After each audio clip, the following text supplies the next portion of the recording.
Reverend Higgins, first of all, you were a great co-host on the radio last week. Excellent job. What's the word of the week? Thank you. It's Labor Day weekend. Happy Labor Day, everybody. It's also the beginning of school. And we're out here standing up for the 99%. The 99% includes our children at school, and it includes teachers. And one of the things that we're out here trying to raise people's awareness is on the corporate influence on our society. One of those is in education. Many cities around the country are faced with stark financial situations, and they are ending the public school systems as they know it and basically turning them over to corporatized systems.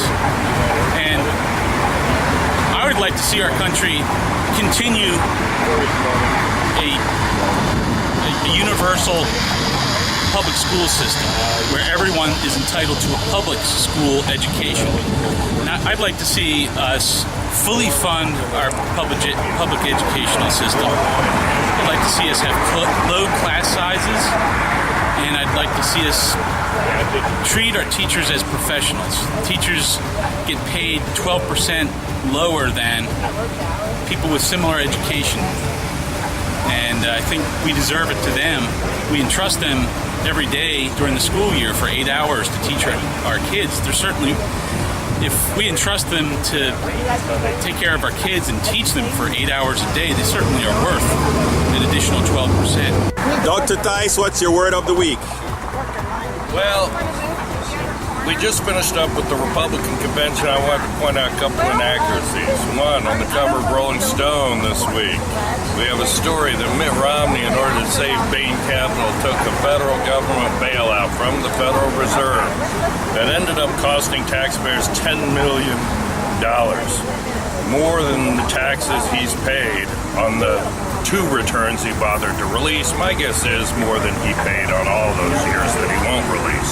Paul Ryan, who made it out like he was from some middle-class family in Janesville, Ohio, or Wisconsin, happened to be from one of the wealthiest families in Janesville who made their money by building roads for the federal government. We got 2 candidates running for the Republican nomination who claim they built that.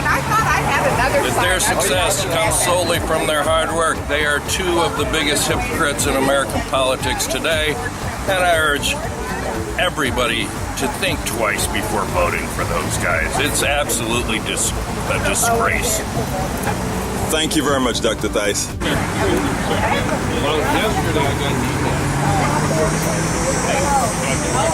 Professor Davis, let me have the word of the week, sir. Well, I was just so glad to see the news that the federal court had struck down the Texas voter ID law. You know, it's been so clear for a long time the Republicans are trying to reverse the 65 Voting Rights Act. Take us back to the days of Jim Crow, frankly. That's what happened with white supremacists after Reconstruction.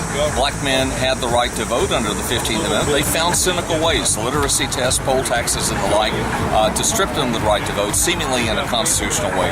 These Republicans are doing the same thing. Thank God we have a court system that's stepping in and saying these laws really do not pass constitutional muster, and they rage and rant as can be expected, but somebody called them out, and it's good to see that the right to vote is not going to be suppressed the way they think is going to further their interests. Thank you very much, Professor. Welcome.